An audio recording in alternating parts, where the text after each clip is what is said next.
Hi, this is Hank Field. In this video, I'm going to show you some of your options for interacting with the command line in Windows. So Windows comes pre-baked with two main types of command line environments. The first one is the command prompt. If you just type in CMD, you'll get to it.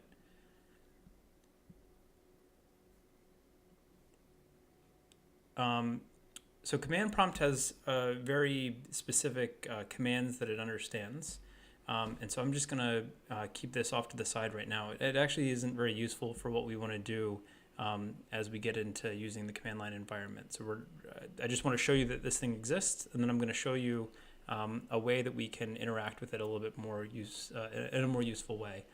So I'm assuming that you have MinGW installed, and that you updated your paths and you installed msys along with as one of the libraries.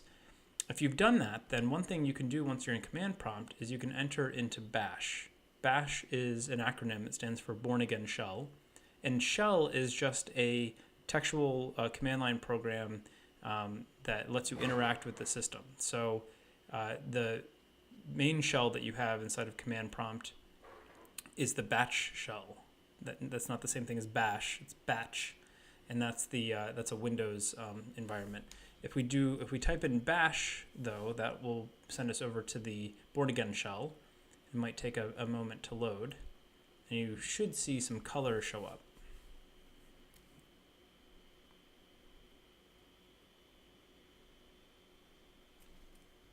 Okay, so now we can use some basic Unix commands, which I'll be going over in a couple of minutes.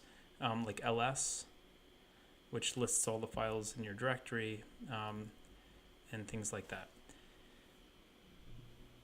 Another option you have just by default is PowerShell. Oh, I hit enter too soon. So I want this guy right here, PowerShell. So PowerShell came along because of the prevalence of Windows servers and the fact that a lot of people who maintain those servers are familiar with the Unix environment, which is not something that the command prompt offered. And so PowerShell was kind of Microsoft's answer to that. They have a lot of the same commands that you have with Unix, although they have their own version of it. But as long as you've updated your paths, everything should work pretty normally inside of PowerShell. So if I do ls, I'll get a list of my directories. Taking it a moment to completely load here.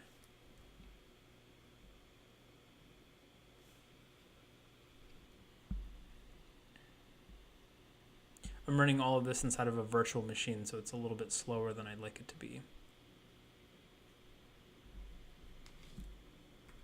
Here we go.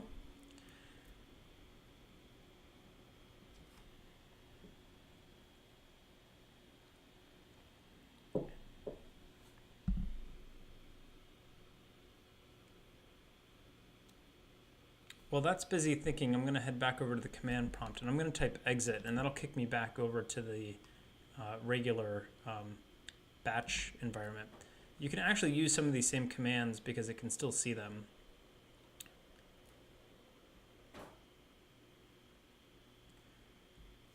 There's some other things though that you can't quite do, so that's one reason why you might want to go into bash. Some of my later videos are going to use some of the more advanced features that you get in that you get with MinGW set that you're not going to get with command prompts. You really need to be in the bash environment.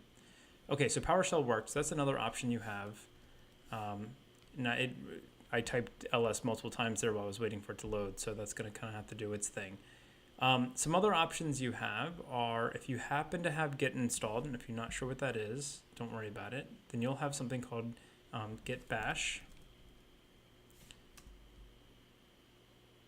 And that's essentially the same thing we did when we opened up the command prompt and typed bash in. So it's going to give you the same basic thing.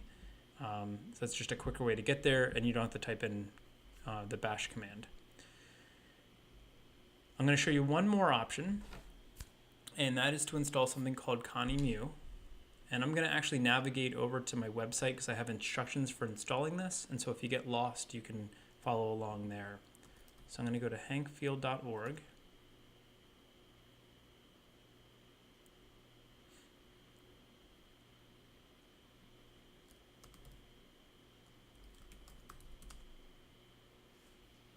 Everything's being a little slow on this machine today. And I'm going to go over to topic pages, and we have installing ConEmu for Windows. So ConEmu stands for console emulator. So I've been calling it a command line environment. It's also called a terminal. You'll hear console. It's a text-based way to interact with your computer. So it says first to install the C++ compiler for Windows, which includes the various libraries for MinGW and msys. We already did that. And then it says to visit the ConEmu webpage. And I'm going to go and open that in a new tab so I don't lose my place in the instructions.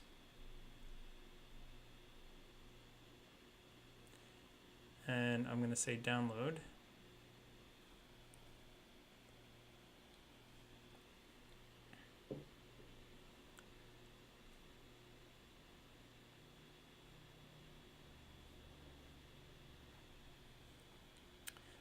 And we want the installer's fine. You can do the portable if you would like, but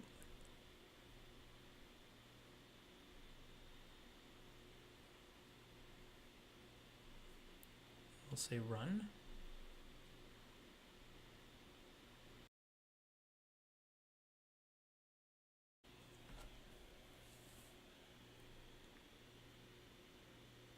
Okay, so you should get a window that looks like this, and you want to choose the 64-bit version. That's the first option.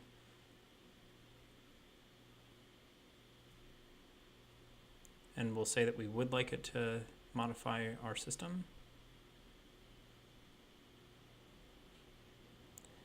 So we're just going to follow this wizard, accept the agreement.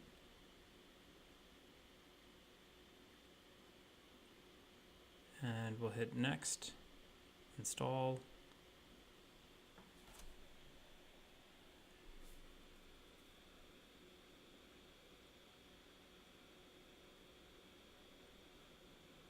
All right. So we can get to this a couple different ways. In Windows 10, I'm just going to search for ConEmu.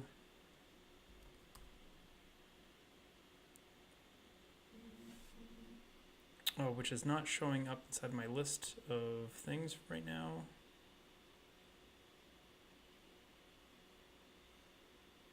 Okay, I'm not seeing it there. Let's go over here.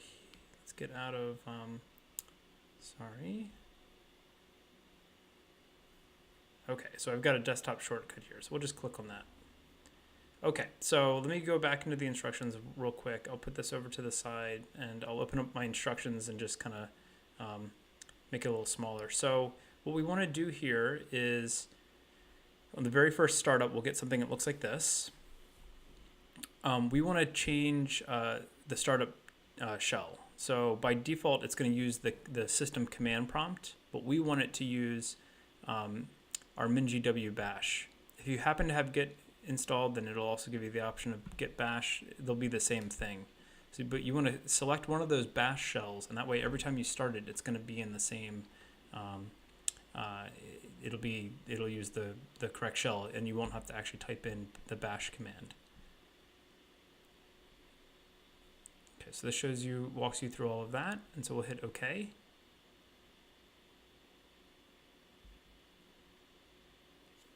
And you should get something that looks like this. And once it finishes starting up, you'll see the prompt at the top. Let's give it a second. Okay, and now you can type ls, and you should see stuff appear. There are some settings you can go into, and you can change the color and various other things. You can change whether you see these tabs or whether you see this thing down at the bottom. So there's a lot of configuration you can do, and that's not really the case with the command prompt or with PowerShell. Okay, that's it.